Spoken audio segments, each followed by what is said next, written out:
si vous êtes d'accord, reprendre un très joli commentaire que je vous conseille vivement de Moussa Nabati, donne une lecture psychanalytique du texte. Alors, évidemment, c'est une lecture qui est intéressante. Aucune lecture détient la vérité, mais elles sont toutes à recouper et à participer de l'interprétation que l'on fait du texte. Mais je me reconnais énormément dans ce qu'il écrit. Et c'est un élève de Lévinas. Et puis,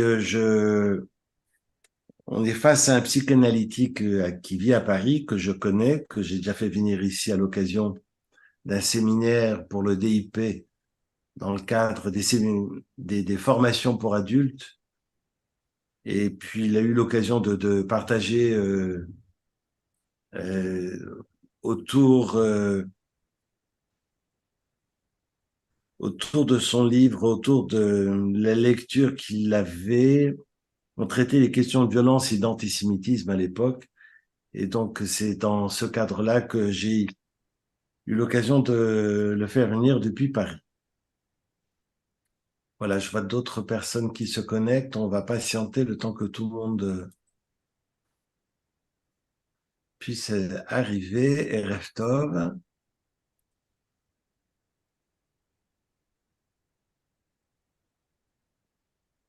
J'ai aussi envie de dire que je suis bombardé de vidéos de tous les barbus du monde entier.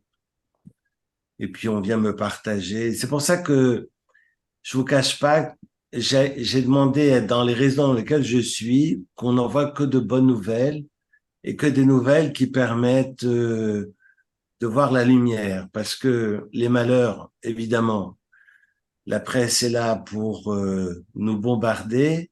Et puis les horreurs, on en a assez par les médias.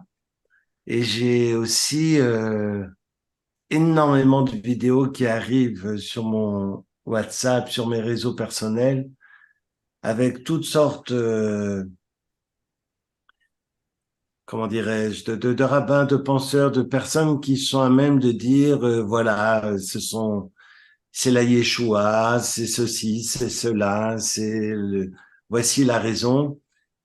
Personne, je dis bien personne ne peut s'arroger le droit de remplacer le bon Dieu et de nous dire où est la vérité, parce que Amen. c'est bien.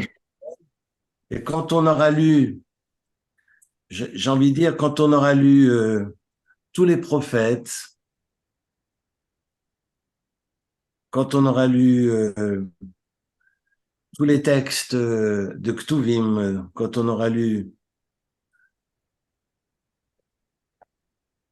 Yecheskel en long et en large, quand on aura lu toutes les pages du Talmud, de Sanhedrin et d'autres, quand on aura lu tout le Midrash, tout le Zohar sur Shemot et tous les chapitres de Isaïe et de Yecheskel qui travaillent sur les questions du Messie, alors peut-être on pourra éventuellement oser parler et nous dire où est la vérité. Mais c'est difficile. C'est difficile de se retrouver face à des vidéos, nous dire, regardez les calculs, si on prend tel verset, puis telle lettre de tel verset, bien ça nous fait exactement, ça explique ce que nous vivons. Après, a posteriori, on peut tout expliquer. A posteriori, on peut tout expliquer. Et donc, je refuse d'entendre quelconque explication. Je suis de plus en plus féroce parce que malgré le fait que je sois malade, je continue effectivement à étudier et à écouter, mais ça m'épuise. Et je pense que les nouvelles m'ont tellement sidéré que je suis épuisé depuis une semaine et j'ai du mal à retrouver le poil de la bête. Mais ça, c'est physique, hein, c'est dans la tête. Et puis sur le plan physique, je suis un peu au fond du trou en ce moment. Mais tout ce que j'entends m'enfonce encore beaucoup plus. C'est-à-dire que chaque fois que j'entends un barbu me dire, voilà, sachez que, voilà, j'ai la raison, Je vais vous la dire. Alors, je ne sais pas s'il y a certaines personnes qui ont sans doute des téléphones directs avec le bon Dieu. Ça, c'est peut-être un secret que je n'ai pas. Mais j'ai pas ce mérite d'avoir un téléphone direct. Si vous avez, peut-être que c'est sur WhatsApp ou sur Twitter, je ne sais pas. Il y a des lignes. Peut-être que je ne connais pas. Je ne sais pas tout. Mais soyez aimables de ne partager que les joies. Et ce qui donne des forces, finalement, c'est d'étudier. Parce qu'il n'y a que l'étude qui nous permet de continuer. J'ai envie de vous dire, c'est en ayant un programme de vie, ben qu'on trouve le sens. Le programme de vie, c'est tout ça. C'est ça le programme de vie. C'est comme ça qu'on trouve du sens et c'est comme ça qu'on arrive à progresser. Maintenant, d'entendre, je ne veux pas juger, mais d'entendre tellement de choses dans tous les sens pour essayer de trouver quelconque explication et puis de jeter la pierre sur les services secrets, jeter la pierre sur les dirigeants, jeter la pierre sur... Moi, j'ai envie de commencer à jeter la pierre sur moi-même. Parce que si on était un tout petit peu plus solidaires les uns les autres, je pense qu'il y a des choses qui n'arriveraient pas. Je suis pas en train d'expliquer, je suis juste en train de dire que ce qui arrive doit nous amener à réfléchir non pas sur les autres, mais sur nous-mêmes. Ça, c'est la seule chose que le ciel nous demande de faire, de réfléchir. Non pas sur les manquements des autres, mais sur nos propres manquements. Parce qu'il est toujours plus facile d'aller balayer la porte du voisin. Vous avez trop de poussière sur votre paillasson. Bonsoir, bonsoir. Bonsoir tout le monde. Bonsoir. Et puis voilà, et de dire que les gens ont trop de poussière sur sur le devant de leur porte, c'est évidemment beaucoup plus facile que de nettoyer devant sa propre porte. Donc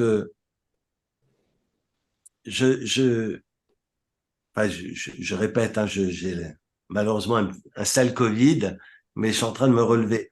Mais j'ai passé ma journée au téléphone et j'étais avec quelqu'un en larmes tout à l'heure qui me disait, mais c'est quoi ce manque de solidarité, non pas qu'il y a en Israël, mais qu'il y a à Genève. Et pour moi, d'entendre cela, c'est pas de jeter la pierre, se dire ils n'étaient pas assez unis en Israël, c'est pour ça que c'est arrivé. Non, j'ai envie de parler de notre unité au sein de nos communautés. Avant d'aller jeter la pierre sur les voisins, c'est déjà de commencer à à comprendre ce besoin d'unité dans nos propres foyers. À commencer avant de jeter la pierre sur la communauté, c'est déjà de savoir si dans son propre foyer, on est unis. Même si on n'est pas d'accord sur tout, mais est-ce qu'on est capable d'être solidaire avec ma femme, et réciproquement, solidaire avec ses enfants, solidaire et bienveillant avec sa propre famille, solidaire et bienveillant avec sa communauté. Mais avant de voir sa communauté au sens large, c'est également en son sein, est-ce qu'on est capable de comprendre ce qui se passe autour de soi, et est-ce qu'on est capable de voir ses mains tendues et celles et ceux qui sont dans le besoin, qui ne demandent pas du poisson, mais qui demandent des cannes à pêche pour apprendre à pêcher. J'en ai autour de moi, qui cherchent du travail, qui cherchent à s'en sortir, qui ne demandent pas l'aumône. Mais voilà comment déjà le monde pourrait changer. Là, il y a un programme de vie. Là, on a un programme de vie. Rien que sur ce programme de vie, on a du boulot. Et moi, si je devais faire un cours ce soir, et si je reprenais simplement le texte, parce que Shabbat qui arrive, c'est Shabbat Noach. Et vous voyez le début de Shabbat Noach, et c'est marqué Vatima Ale Haaretz Hamas, et que le monde entier est rempli de Hamas. Vous me direz, j'ai pas besoin de traduire. Non, on peut traduire. Le problème, c'est que si je traduis et que je regarde ce que Onkelos, à sa façon, traduit le mot Hamas, ça fait froid dans le dos. C'est marqué au verset 11 du chapitre 6, la terre se corrompait devant Dieu et la terre s'emplissait de violence. Mais la violence, c'est pas souvent, on a tendance, comme je vous dis, hein, j'avais un maître qui m'enseignait, Rav Birenbaum, que j'ai eu une quarantaine d'années de cela, qui me disait, c'est marqué à la fin de la paracha de Béchalach, juste avant Yitro, juste avant les 10 commandements, c'est marqué qu'il y a d'Al-Keska, Milchemet, Ba'amalek, que cette Milchemet, cette guerre contre Dieu dans Amalek, c'est une guerre d'or. C'est la fin, c'est le maftir, c'est tout à la fin de la paracha de Béchalach, et c'est marqué que cette guerre contre Dieu, parce que c'est pas une guerre contre les Juifs, c'est une guerre contre la lumière, c'est l'obscurité contre la lumière que nous vivons aujourd'hui. C'est une guerre d'or. C'est une guerre à chaque génération. Mais curieusement, pour dire à chaque génération, se dit en hébreu, non pas d'or, mais les d'or va d'or. Chaque fois qu'on écrit à chaque génération dans le texte de la Torah, on dit pas d'or. D'or, c'est génération. La préposition de, c'est la provenance d'une génération à l'autre. Ça veut pas dire à chaque génération, c'est une guerre d'Amalek contre le trône céleste. Et c'est pas marqué à chaque génération, c'est marqué d'une génération à l'autre. Comme si le problème n'était pas un épiphénomène, n'est pas un phénomène extérieur à nous, mais comme si le problème était finalement en nous. Notre capacité à réussir les transitions de la vie, à passer d'une génération à l'autre, à transmettre ou ne pas transmettre. Notre faculté de transmettre. Mais qu'est-ce que je transmets? Ça, c'est aussi une question. Mais si je ne suis pas capable de transmettre, en tous les cas de réussir ces articulations, Amalek est là. Comme si Amalek n'était pas un épiphénomène, mais il était en nous. Et j'ai envie de dire, même si certains disent que ça fait que le doute a la même valeur numérique qu'Amalek, soit. Mais c'est peut-être aussi notre incapacité à réussir cette transmission de valeurs, transmission d'objectifs, de vie. Eh bien, j'ai ça en moi depuis une quarantaine d'années de Rabbi Ronbon. Et puis des fois, je me dis finalement, Amalek, c'est pas forcément ces sauvages, le couteau entre les dents, qui viennent nous assassiner. C'est aussi quelque chose qui est en nous, sans aucun jugement, parce que je ne suis pas là et je ne veux pas tomber dans le piège que je montrais du doigt au début de mon intervention, parce que je déteste ces celles et ceux qui essaient de donner des explications ésotériques à tout ce que nous vivons et de trouver ça dans les mots et dans les textes bibliques. Et je trouve ça indécent. Mais ça doit, en tous les cas, ce que nous vivons, nous inviter, nous enjoindre à réfléchir sur, non pas les autres, mais sur nous-mêmes. En tous les cas, pour ma part, j'essaie de comprendre si, en termes de réussite dans ces transitions, de réussite dans la transmission, est-ce que je suis au bout de mes capacités? Est-ce que je suis pleinement dans la maîtrise de ces transitions, de ces articulations? Est-ce que je fais mon travail? Est-ce que je remplis mes responsabilités? Parce que c'est de ça qu'il s'agit. La question de l'humanité, parce que c'est d'humanité dont il est question aujourd'hui, eh bien, c'est ma responsabilité. C'est pas la vôtre, c'est pas la leur, c'est d'abord la mienne. Et je pense, et c'est ce que j'aimerais partager avec vous, c'est d'humanité dont il est question, et c'est donc d'humanité qu'il est question pour chacun. Est-ce que je suis dans cet élan ou pas? Et ces événements tragiques doivent nous pousser à réfléchir. Quand le texte de Noach nous dit Vatishachet haaretz lifnei Elokim, que le monde se corrompt, alors vous allez me dire évidemment les autres, ici on est parfait, bien sûr. Vatimale haaretz Hamas, c'est que la terre s'emplit de violence. Le Onkelos traduit Hamas par Chatoufim, par les kidnappeurs. La terre était remplie de kidnappeurs. C'est juste ça c'est le texte avant le déluge. Je parle pas de Bereshit, je parle de la paracha de la semaine prochaine. On est face à des kidnappeurs, mais dans tous les sens du terme. On n'est plus capable de vivre ensemble, alors le monde subit le déluge du ciel.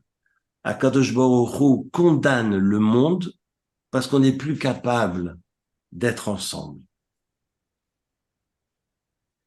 Mieux encore, là on sait le déluge correspond, d'après le Seder Olam, à 1056 ans. On est 1056 ans après Adam. Et les hommes, après le déluge, vont se dire, on va vériner le ciel, on va construire des mégapoles, des gratte-ciel, ça porte bien leur nom, des tours qui vont gratter le ciel, mais surtout permettre, avec ces pics, d'étendre des matériaux, je ne sais pas quels furent les matériaux, pour pouvoir, comme une bâche, pouvoir retenir les eaux du ciel. Parce que si ces eaux du ciel, devenant, j'allais dire, pesantes, nous tombent dessus tous les 1056 ans, on doit maintenant travailler à vériner le ciel pour que ces eaux ne nous retombent pas dessus. Un peu comme les Gaulois, le ciel nous est tombé sur la tête, il faudrait pas que ça recommence. Vous voyez que quand on manque de Emouna, et la Emouna, c'est de reconnaître une bonne fois pour toutes qu'il n'y a pas de hasard et que tout vient du ciel, c'est la Emouna. Et donc, qu'est-ce que je dois faire? Ben ça, on en vient au bitachon, c'est-à-dire de se remettre totalement à Dieu, sans non pas ne rien faire, mais de faire le maximum, sachant qu'on est dans les mains de Dieu, ça c'est le bitachon. La Emouna, c'est de combattre cette idée que le plus fort peut dominer ses semblables, que tout est hasard, et on sait très bien que le micré, le hasard, est un mot qui est l'anagramme de Rak Hashem, juste de Dieu. Et quand on considère qu'on est suffisamment maître du monde pour vériner le ciel, et qu'il n'y a pas de créateur, il n'y a pas de Dieu. Et donc, je vais construire des mégapoles. On est à peine 340 ans après le déluge. Et donc, on va essayer de soutenir le ciel. On a encore 600 ans devant nous pour éviter que le ciel nous retombe sur la tête. Et on nous raconte mieux encore, et on l'avait étudié l'année dernière à travers le Midrash Rabbah. Le Midrash nous raconte que le roi Nimrod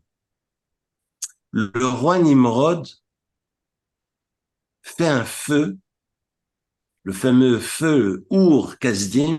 Ur, c'est le feu, Or, c'est la lumière. Le Ur, d'ailleurs, qu'on utilise très souvent pour les amoureux des mots croisés, une ville à deux lettres.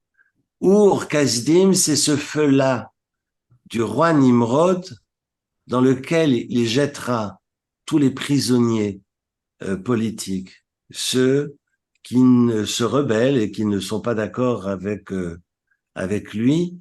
Il va jeter dans ce feu-là tous ses opposants, et c'est dans ce même feu qu'il va construire, qu'il va façonner ces briques avec lesquelles il érige sa mégapole. C'est affreux, c'est terrible, c'est dramatique. Certains diront que Nimrod, et j'ai un texte du Netziv qui va en ce sens, Nimrod, c'est ein Volk, ein Reich, ein Führer. On a un Nimrod qui a la même conception totalitaire que un certain, il y a 70 ans, qui refuse la différence. On est sur une pensée monolithique, et puis tous ceux qui s'écartent du chemin, on les tue. Et bien évidemment, le Midrash s'affole et nous dit pourquoi Dieu ne détruit pas le monde. vu que Dieu a détruit au déluge, Batimale Haaretz Ramas, Dieu détruit. C'est la paracha de cette semaine. En ce début de mois de Cheshvan, Mar Cheshvan, pour l'instant, c'est pas Mar Cheshvan, c'est Mor Cheshvan. Mor, ça veut dire amer. C'est un mois de Cheshvan qui démarre de manière amère. J'espère qu'il deviendra Mar Cheshvan, qui nous annonce la lumière et qui augurera, parce que c'est dans ce mois de Cheshvan que surgira le troisième temple de Jérusalem et sera inauguré le troisième temple de Jérusalem. C'est comme ça que c'est marqué dans les textes. Je reviens à mes moutons. Comment se fait-il que Dieu ne détruise pas pendant la tour de Babel? Certains diront, parce que Dieu a promis, c'est une alliance entre Dieu et Noé. D'accord, mais c'est parce que Dieu promet, Dieu fixe, nous partage certaines xérotes, et ces xérotes peuvent être remises en question parce que si l'homme ne s'inscrit pas dans ces décrets du ciel, les choses peuvent changer. Eh bien, Dieu ne détruit pas parce que les hommes sont unis. Je répète, les hommes sont unis. Et j'ai envie de dire, c'est le Midrash qui l'écrit, donc je le reformule, que l'unité du temps de Nimrod, quand bien même Nimrod est un salopard fini, eh bien, fort, si j'ose dire, le respect du ciel. Si j'ose dire. Qui suis-je? Et le Midrash l'écrit. Et le Midrash nous dit, parce que il y a unité, Dieu va disperser ses hommes sur la surface du globe, mais ne détruira pas de par cette unité. On est juste en train d'apprendre que ce qui prévaut, c'est non pas de savoir si on fait Shabbat ou pas Shabbat, mais c'est de savoir si on est unis. Si on est capable d'être solidaires les uns les autres, si on est capable de voir l'indigent qui a faim, si on est capable d'anticiper sur le misérable, la veuve et l'orphelin, si on est capable et être soucieux de celles et ceux qui sont dans le besoin. Surtout, je parle pas d'Israël, mais surtout quand on est à Genève et qu'on a les moyens. C'est quand même extraordinaire. Je lisais dans la presse qu'on fait venir des gaz pas tout à fait cachers, mais parce que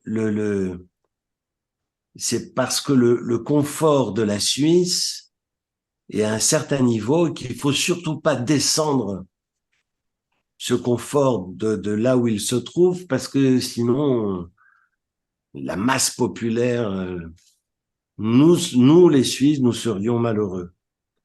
C'est vrai que si on est chauffé à 22 et qu'on descend à 21, ce sera la catastrophe.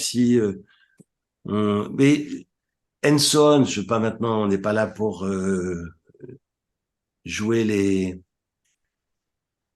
et se flageller, mais c'est juste en train de dire, à un moment donné, faut qu'on se calme. On ne se rend pas compte du privilège que l'on a là où on est, qu'on est des gâtés pourris, et que si certains doivent faire des sacrifices, c'est forcément les autres, mais jamais soi.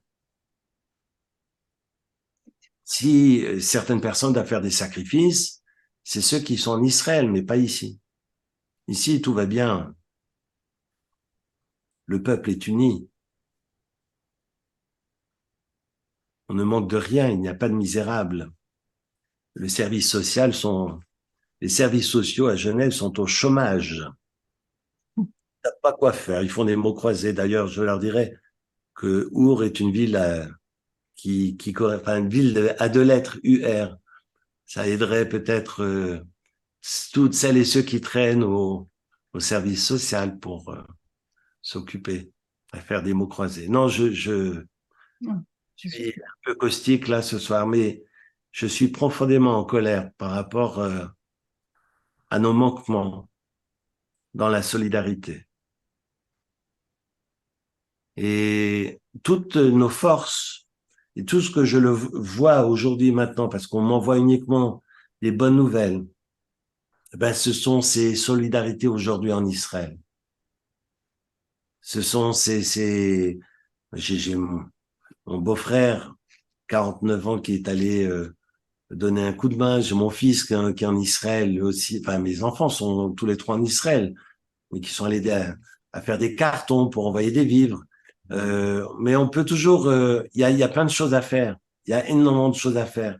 Alors, il y a des mobilisations ici à Genève. Je vois aussi comment on arrive à ramasser des vêtements pour les envoyer. Et puis, évidemment, je vois aussi par rapport à tous ces réfugiés, il y a des gens qui essaient de trouver de quoi se loger aujourd'hui. On s'est mobilisé pour les Ukrainiens. J'ai envie de rappeler qu'il y a des réfugiés, bon, enfin, j'en parlerai pas ici, mais il y a des réfugiés qui quittent Gaza. Et j'aimerais aussi que les pays alentours ouvrent leurs portes, comme on l'a fait pour les Ukrainiens. Mais bon, je ne suis pas là pour faire de la politique. Mais voilà, est-ce qu'on est capable un peu d'humanité, un tout petit peu d'humanité? Et ça, c'est dans tous les sens. Et je crois qu'il faut d'abord, et c'est fondamental, d'abord balayer devant sa propre porte.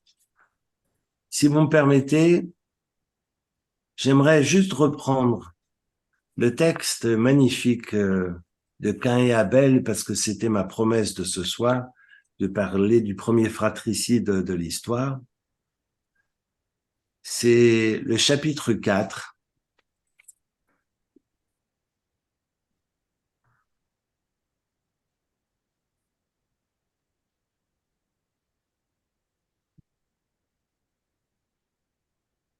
Adam yada et Chava ishto, que l'homme a connu sa femme bibliquement et donc a conçu un enfant.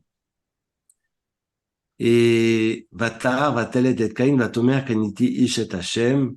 On en a parlé l'année dernière, mais j'avais envie de le reprendre avec, je vais pas faire long, mais je vais ouvrir, parce que je parlais de Nabati, c'est un peu le texte avec lequel je relis mon chapitre 3 et mon chapitre 4 de la Genèse, et je vous invite à acheter son livre qui est vraiment sensationnel. Okay.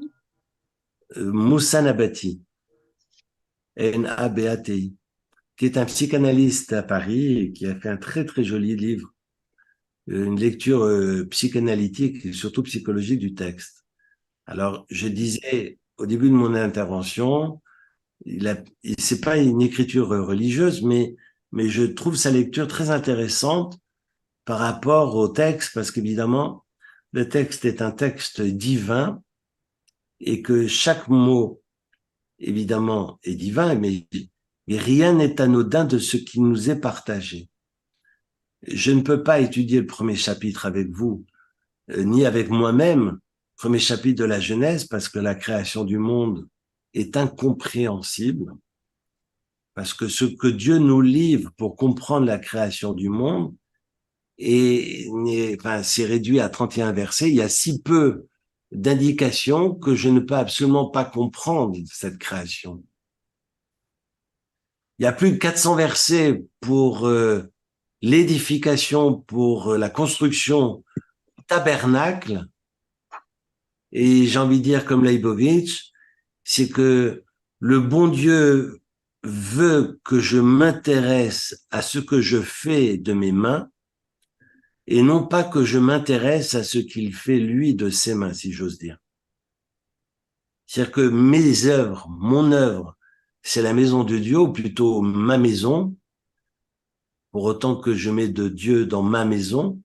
Donc, ce que je fais de ma maison, ce que je fais de ma vie, doit m'intéresser. Pas ce que mon voisin a fait, mais ce que moi je fais de ma vie doit m'intéresser. De toute façon, c'est toujours difficile de se constituer aujourd'hui sans le regard du voisin de palier, donc c'est peut-être plus intéressant. J'avais comme ça une voisine. Je parle de voisin de palier parce que j'avais une voisine de palier mais il y a très très longtemps, il y a 30 ans de cela. Et non, bien avant, 40 ans de cela. Et puis, je ne comprenais pas, c'est les téléphones, c'est des vieux téléphones à l'époque. Cette voisine, malheureusement, n'est plus de ce monde, mais quand j'étais à Strasbourg, et puis j'ai décroché mon téléphone, le téléphone sonnait, il y avait rien, il y avait personne à l'autre bout, et je comprenais pas pourquoi il y avait ces téléphones anonymes. Alors la police m'a dit, mais faites, appuyez sur le 1, j'étais en contact avec la police, et donc la police, après quelques semaines, m'invite dans leur bureau pour m'annoncer que ces téléphones anonymes, c'était ma voisine de palier qui, qui, euh, qui non pas m'espionnait, mais voulait savoir si j'étais seul ou si ma femme était seule ou s'il y avait anguille sous roche, en tous les cas. Et elle vivait à travers nous. C'est intéressant. Enfin, ça m'a plutôt rassuré de savoir que c'était ma voisine plutôt que des sauvages au fin fond. Bref. Mais voilà comment on se construit sa propre maison. Est-ce que je construis ma maison par rapport au regard du voisin ou est-ce que je suis capable d'être autonome dans ma pensée et réfléchir de par moi-même sans sans Instagram et autres réseaux à la con? Est-ce que je suis capable de réfléchir tout seul? C'est pas évident, hein? Parce qu'aujourd'hui, on a un avis sur le monde. Comme cet après-midi, je regardais mes messages et puis je lisais un message, évidemment antisémite, mais voilà les explications, voilà pourquoi Israël en est arrivé là et qui faisait tout l'historique depuis 1948 de toutes les horreurs commises par Israël. Et évidemment, une parole d'évangile, parce que c'était bien construit, il y avait une voix off avec des images. Ça me rappelle ce texte de Jacques Ellul, la parole sacrifiée. Donc on est uniquement dans l'image et puis on croit ce que l'on voit et terminé et on se retrouve avec 100 000 manifestants au centre de Londres. J'ai juste envie d'arrêter tous ces écrans et rester dans mes livres ou me jeter par la fenêtre. Enfin, je suis désolé de parler ainsi, évidemment, je le ferai pas. Mais si on veut retrouver un tout petit peu de sens, il n'y a que ça qui nous permet de respirer. Et quand on sort de son foyer, ben, c'est d'être bienveillant et d'être solidaire, d'être humain avec un H majuscule. Et toutes les mitzvot sont là pour m'aider à être humain et pas l'inverse. Parce que si je suis dans les mitzvot pour les mitzvot elles-mêmes, alors c'est de l'idolâtrie. Je suis désolé de le dire, mais c'est ce que je pense. Je ne fais pas la mitzvah pour la mitzvah. Je fais la mitzvah pour être Oved Hashem, pour servir Dieu. Et donc, la mitzvah doit me conduire vers la relation à autrui. Il y a ce autrui avec un majuscule, mais déjà l'autre qui est à l'image de Dieu. Comment je conjugue avec l'autre? Ce qui doit me donner du sens. Sinon, je suis un idolâtre, même si je mets les tefilines et je fais Shabbat. Ça veut dire quoi être juif? Si c'est pas promouvoir l'humain avec un H majuscule.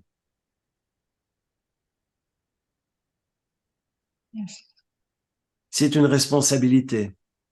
J'ai jamais dit que c'était facile.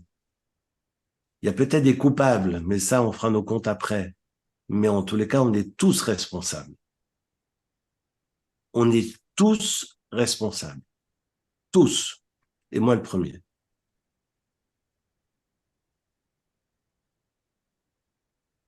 Mais Regarde. du coup, suis-je responsable de mon frère? Oui, Ah, non, c'était juste pour faire le lien avec la page. bien sûr. Le texte nous dit, j'ai acquis un homme kaniti ish et Hashem. On a Chava qui conçoit un enfant et qui enfante un enfant qui s'appelle Caïn. Pourquoi il s'appelle Caïn? Nous dit le texte.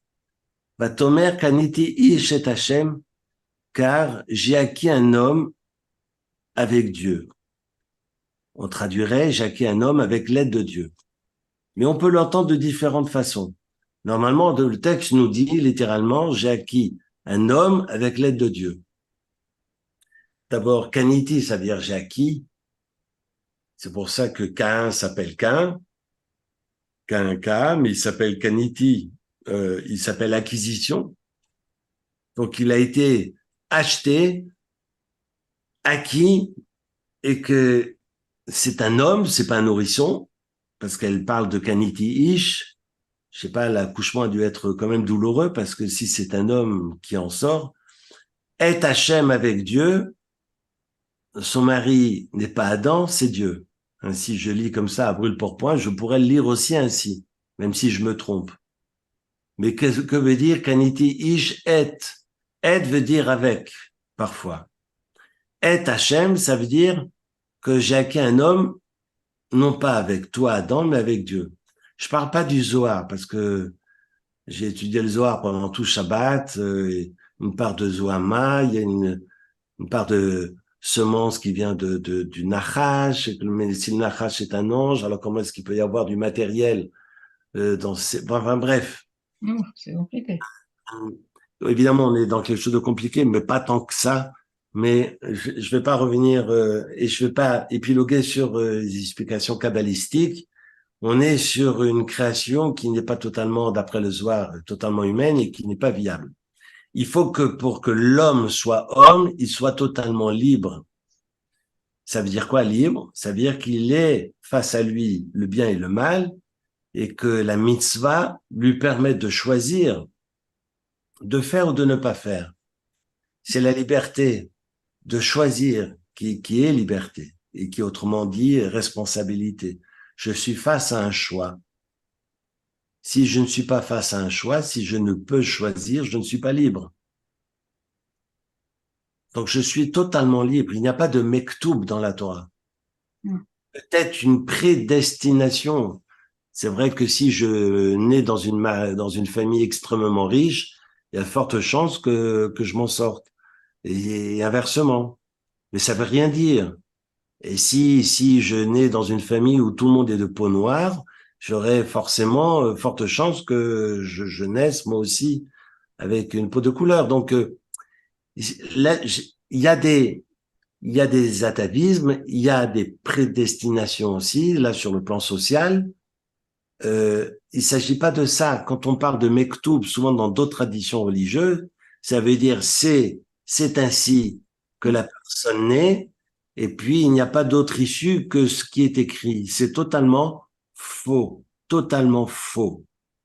Vraiment, totalement faux. La Torah ne s'inscrit absolument pas dans cette lecture. Et la liberté est évidemment une responsabilité. Si je suis à Chandolon, j'ai beau être au chaud avec des repas matin, midi et soir et logé, nourri, blanchi, mais je ne suis pas libre parce que je ne peux pas choisir autre chose que cela, même si j'ai la téloche. Mais enfin bref, j'ai fait une visite, c'est pas Jojo, hein. Mais simplement vous dire que être libre, c'est de pouvoir choisir. Et c'est la raison pour laquelle, quand je parle de Mektoub, je pense à un texte de Job dans le traité talmudique de Baba Batra qui vient dire à Dieu, mais c'est toi qui as choisi que je sois riche ou que je sois pauvre, c'est toi qui as choisi que je sois sadique ou que je sois rachat, c'est toi qui... et que peut dire le cheval qui n'a pas les sabots fondus? Tu m'as fait naître ta rêve, donc j'ai pas d'autre choix que de rester ta rêve toute ma vie. Alors il fait un amalgame, c'est pour ça que je me suis permis de le faire, parce que je pense au texte de Job. Et Dieu termine en disant non, non, non, ne mélange pas tout.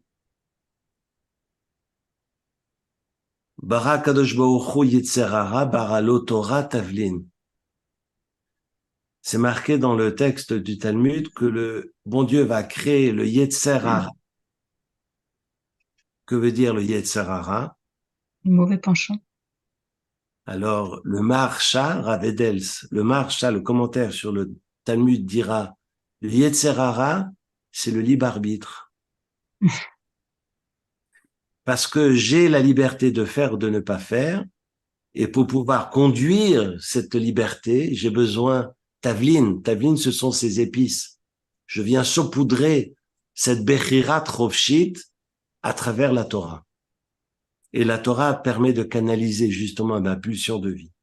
Pour que cette pulsion ne s'éteigne pas, parce que je ne suis plus créé dans la création, je ne participe plus de la création si je m'éteins.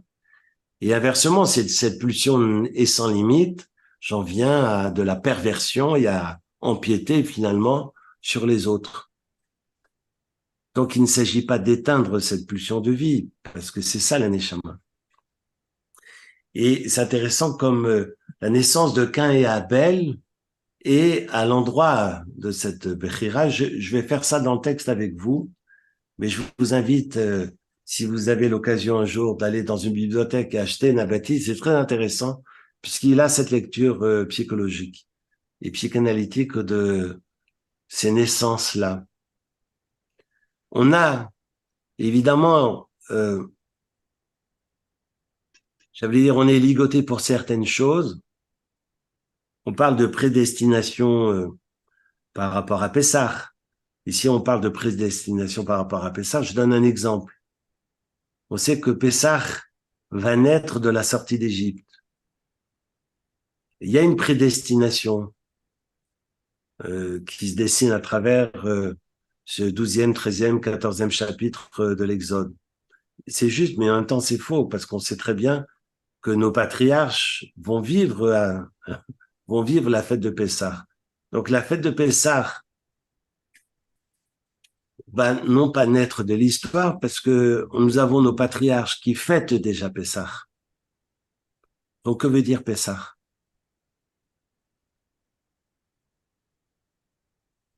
Est-ce que on n'est plus dans le cause à effet? C'est-à-dire que il n'y a pas un esclavage qui conduit à la mitzvah de Pessah, parce que Pessah est déjà célébré, inauguré et célébré par nos aïeux, avant la sortie d'Égypte.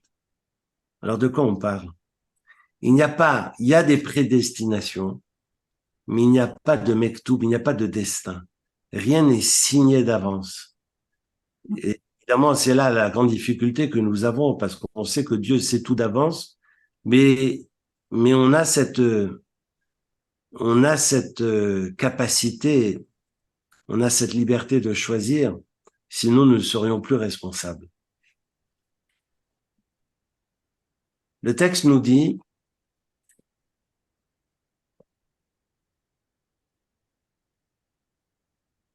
Vatomer kaniti ishet Hashem, j'ai acquis un homme avec Dieu, Vatosef la ledet, et elle continua à accoucher, où elle enfanta de nouveau. Vatosef, ça veut dire de rajouter, elle rajoute à l'accouchement. Est-ce que c'est un frère jumeau? Est-ce qu'elle a accouché? Ce qui survient? Certains commentateurs iront dans ce sens, mais ou bien elle accouchera plus tard, mais c'était pas un enfant attendu. Évidemment, toute ressemblance, c'est intéressant parce que très souvent, dans nos romans, on vient demander aux parents, est-ce que j'étais un enfant désiré ou pas? Enfin voilà. Hein, est-ce que vous me vouliez? J'ai besoin de savoir si vous m'aimez ou pas. Bref, Vatosef la ledet et achiv elevel. Et c'est intéressant que le deuxième verset nous parle pas d'un enfant qui est nommé à la mairie comme ce fut le cas pour le premier, où on a Madame Chava qui vient dire Vatomer, elle dit dans le premier verset, ouvrez le guillemets, Kaniti ish et Hashem, j'ai acquis un homme avec Dieu, Donc, quand la secrétaire lui demande, alors il s'appelle comment? Kaniti Ish et Hachem, donc on va l'appeler Caïn. Pour le second, elle n'est pas allée à la mairie, c'est marqué. Elle accoucha de son frère. Je pensais que c'était son fils. C'est marqué et Achiv, de son frère. C'est pas marqué Vatosef la Ledet et Bena, son fils, son deuxième fils. C'est pour ça que j'ose dire, est-ce qu'elle l'attendait, elle ne l'attendait pas. Enfin bref. Et Achiv, elle accoucha de son frère. C'est curieux de la part d'une maman. J'ai accouché de son frère. J'ai pas accouché de mon fils, de ma chair. Non, j'ai accouché de son frère. Elle est Hevel. Et Hevel, vous connaissez évidemment l'Ecclésiaste par cœur. Le roi Salomon dit Hevel avali makol Hevel, qu'on traduit tous par vanitas de vanitas, vanité de vanité, tout est vanité. Vous vous rendez compte? Vous appelez un fils vanité. Hevel, ça veut dire la buée, le vide, le rien du tout. Vous vous rendez compte? Rien du tout, au tableau, à l'école.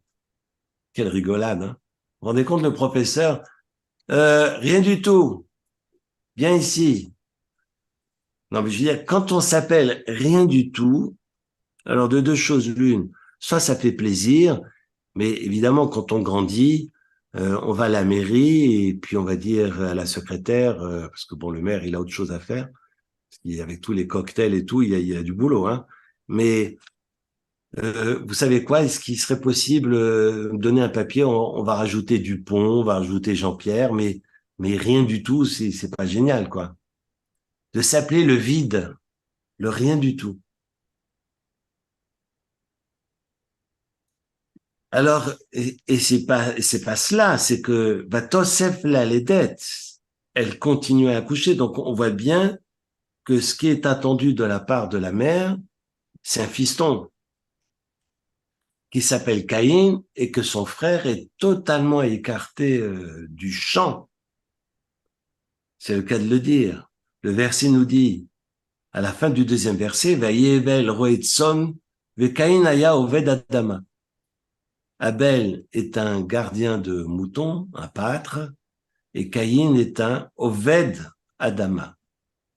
Contrairement à Noé où c'est marqué Ish adama, ouais, je suis méticuleux, je ne laisse par habitude rien passer parce que j'adore le limud Torah, j'adore l'étude, et puis chaque mot a son importance. Quand c'est marqué pour Caïn, Oved Adama, qui travaille la terre, et que pour Noé c'est marqué Ish Adama, qui travaille la terre, c'est pas la même chose. Parce que Ish, c'est quelqu'un qui se met au-dessus de Adama. Oved, c'est travailler, mais Oved veut dire esclave aussi.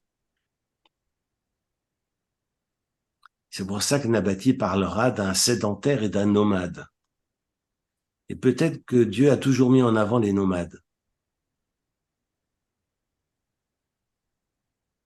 Mais pas seulement. C'est vrai que on pourrait maintenant étudier la différence entre le nomadisme et sédentarisme, parce que le sédentaire, c'est celui, non pas qui s'ancre dans la terre, mais qui s'englue dans la terre. C'est-à-dire qu'il est totalement ancré, mais qu'il ne bouge pas, il est figé. C'est ça le sédentaire. Il est dans son béton armé, il est dans son confort, et quand on lui annonce que on a des problèmes d'énergie à Genève, ben, il ira manifester en disant, bon, eh bien, qu'on fasse des réductions pour l'Europe, mais nous, on est chauffé à 22, on veut rester à 22. Je fais exprès, hein. Non, je rigole parce que vu que je travaille dans une institution avec des personnes fragiles, c'est important. C'est question de degrés. Mais vous vous rendez compte jusqu'où on va, parce qu'on est sur des négociations immenses. C'est pas nos petits chez mon petit foyer où j'ai commencé à pleurnicher sur ces degrés de chauffage, mais vous vous rendez compte, c'est question d'énergie. Évidemment, le problème d'aujourd'hui, c'est la Palestine, mais on a juste oublié qu'à nos portes, il y a une guerre qui est toujours pas finie avec un demi-million de morts et que les problèmes d'énergie viennent peut-être de ce coin du monde. Hein. Bref. En tous les cas, restons à 21 degrés. Faites ce que vous voulez, mais restons à 21. Voilà le sédentaire qui a parlé. Et donc, Dieu met en avant le nomade. Parce que vous remarquerez que tous les responsables d'Israël, tous les chefs spirituels, Yaakov, les enfants d'Yaakov, c'était des bergers. Moshe Rabbeinu, c'était un berger. David Ameller, c'était un berger. Est-ce que c'est important d'être un berger pour être un chef? Ce qui est important, c'est d'être un nomade dans la tête. Être capable de bouger et de se remettre en question. Ça, c'est important.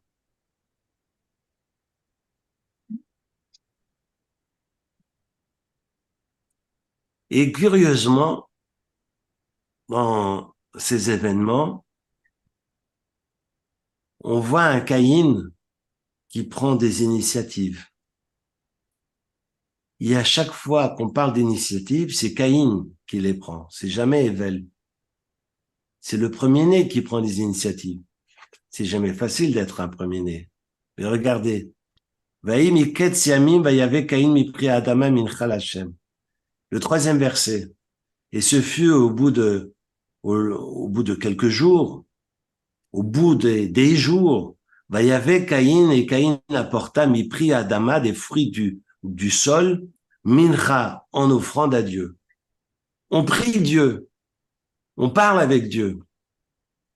Je sais pas si vous mesurez, parce que je suis en train de porter des jugements, évidemment, loin de moi. Je parle pas de l'actualité, mais je parle de Caïn et Ével. Je sais pas si on sait qui sont Caïn et Ével, qui sont Adam et Chava. Après la faute, Adam va s'éloigner 130 ans de sa femme et va jeûner 130 ans. Je sais pas si vous mesurez ces personnalités qui sont à même de parler avec Dieu. C'est pas Abraham qui parle avec Dieu, le premier, hein.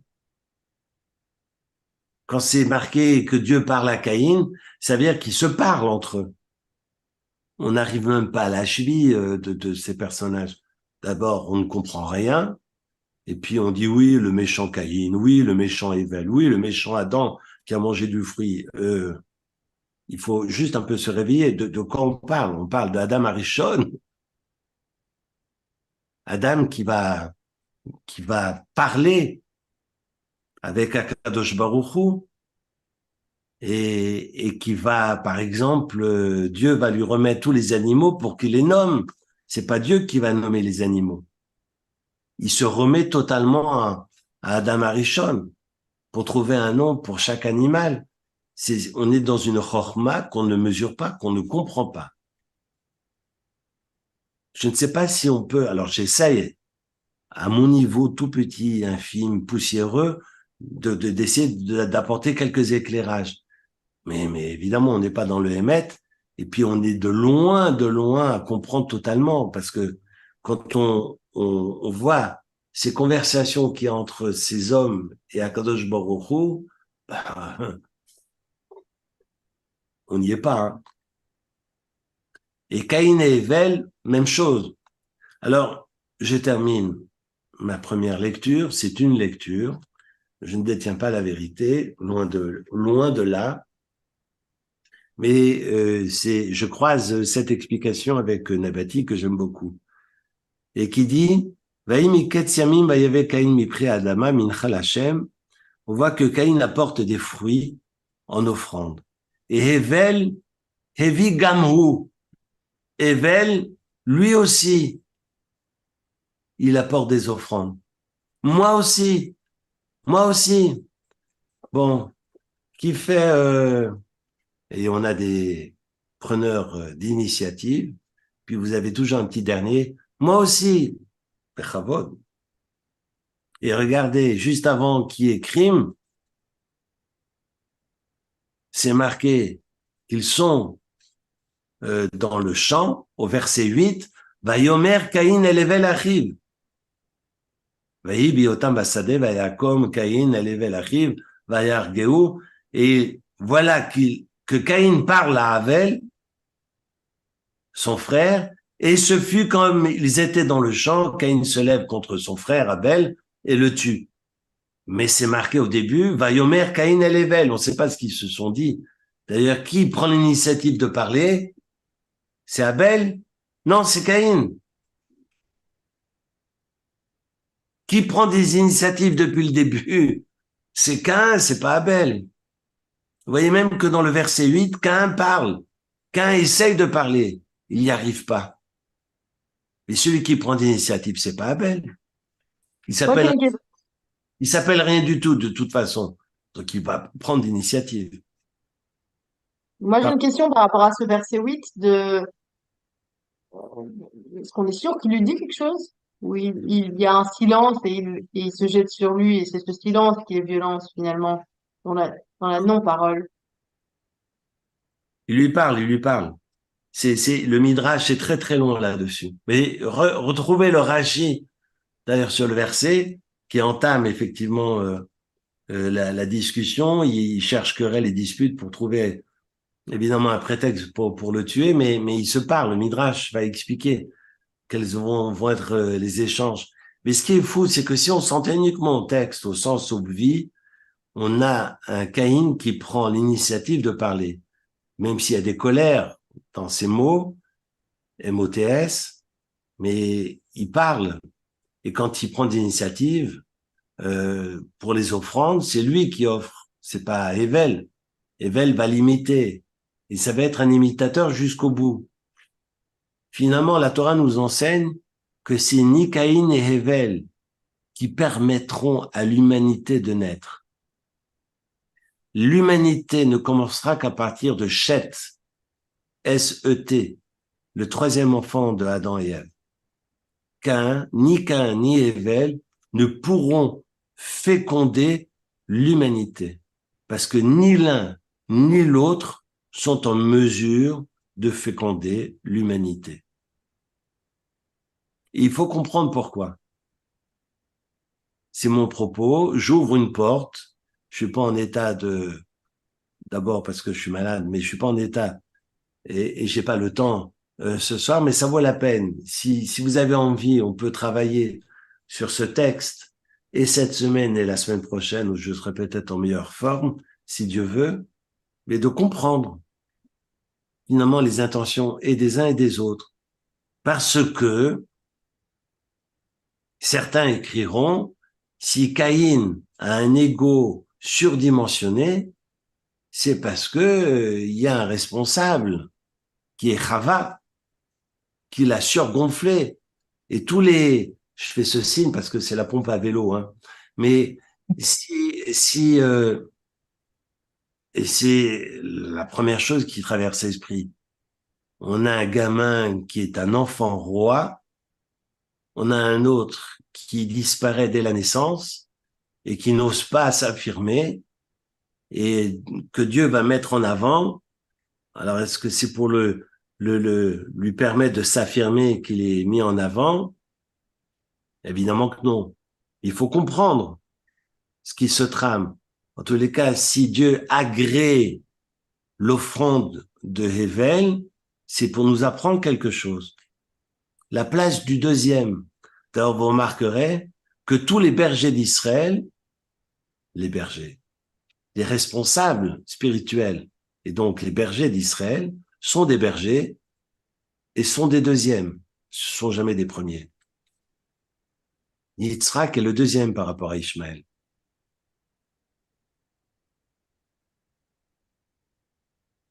Abraham a 2 enfants, c'est le deuxième qui permet. Et Jacob aussi. Voilà. Jacob, c'est le deuxième par rapport à Esav. Enson. Yehuda, c'est le deuxième par rapport à Réhouven. Réhouven, c'est l'aîné. Réhouven laisse sa place à Yehuda. Et vous comprendrez qu'à chaque fois, ce sont les deuxièmes. David Ameller, c'était pas le premier. Et donc, à chaque fois, ce sont pas les premiers qui sont, qui sont, euh, qui sont mis en avant. On n'est pas sur de l'aristocratie. Ce sont pas les premiers, les puissants qui gouvernent, mais c'est ceux qui méritent qui gouvernent. La méritocratie. Ce qui inspire confiance. On en est loin. La Torah nous enseigne que c'est pas parce que je suis le premier, c'est pas la puissance qui l'emporte. C'est pour ça que la Torah commence par la lettre bête et pas par la lettre aleph. Parce que cette question du deuxième est fondamentale. Maintenant, dans notre texte, à l'endroit de Caïn et Èvel, il faut comprendre que Caïn a été surgonflé et que forcément c'est un ego qui dégouline de partout et qui empêche à Èvel d'exister à son tour. On est sur de la perversion et je dirais chez Èvel sur de la dépression. Les deux mots de notre siècle. Évidemment, les pervers narcissiques aujourd'hui ont disparu, ils n'existent pas. On prend rien pour la dépression, on va très très bien de nos jours. Donc on n'est absolument pas dans ces travers. Moi, je vous parle d'un temps qu'aujourd'hui on ne connaît pas, que les moins de 20 ans ne peuvent pas connaître. Hein, c'est l'époque biblique, c'était il y a 6000 ans. Et voilà un pervers narcissique, et voilà un dépressif, en tous les cas, il disparaît, il finit même par mourir, il se laisse mourir. J'ai envie de vous dire qu'il y a peut-être un coupable, et ce coupable-là, c'est Caïn. Mais il y a beaucoup de responsables dans cette histoire. Eh bien, le responsable, évidemment, Caïn, mais j'ai un responsable qui s'appelle Èvel, parce qu'il a décidé de rester effacé jusqu'au bout. Et c'est pas ça, la vie. Le sacrifice, c'est pas vivre. Être le vide, être le rien du tout, de s'agresser soi-même, c'est ça la dépression, hein. C'est-à-dire que la colère, elle ne va pas dehors, elle va en soi. Et c'est finalement, de se morfondre dans son malheur et puis de disparaître. Mais c'est pas vivre. Et vous voyez que, j'ai envie de dire, il y a une responsabilité. Il y a une responsabilité chez Evel. C'est une responsabilité de décider de disparaître. Ah, mais je ne suis pas acteur de ma dépression. Si. Et je parle en connaissance de cause. Bon. Et puis, vous allez me dire, mais alors, Ève est responsable. C'est elle qui a poussé en avant Caïn pour qu'il déborde partout. J'ai envie de dire oui, elle est responsable. Mais j'ai envie de vous dire mieux encore. Et là, boum patatras. Il y a tout qui s'écroule. Et là, écoutez-moi bien. Parce que nous avons un responsable, c'est Caïn. Nous avons un responsable, c'est Èvel. Nous avons un responsable, c'est Chava.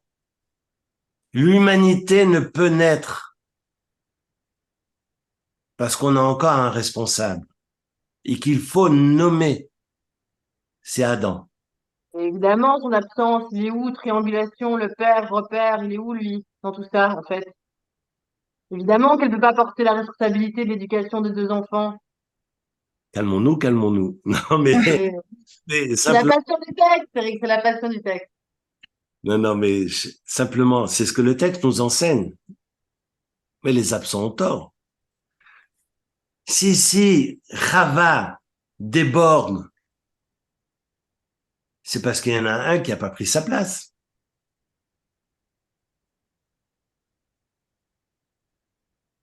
Il faut pas renverser les choses. Elle déborde, donc il peut pas prendre sa place. Non, c'est parce qu'il a pas pris sa place qu'elle est dans cette agression. Donc le responsable, c'est Adam. Et si Adam est à sa place, et si chacun est à sa place et prend ses responsabilités, le monde irait beaucoup mieux. Sur ce, je vous souhaite une bonne fin de soirée. Amen, amen. Où sont les responsabilités? Alors, nous continuerons la semaine prochaine, si vous le voulez bien, sur Caïn et Abel. Merci. Portez-vous bien, Eric. Merci beaucoup pour ce découvert. Merci Beaucoup. Portez-vous bien. Bonsoir Au à revoir. tous. Merci beaucoup, Eric. Bonsoir, Eric. Les ouais. Les hommes. Bonne guérison. Refoua Shelema. Refoua Shelema, oui. Ah, Toda Rabba.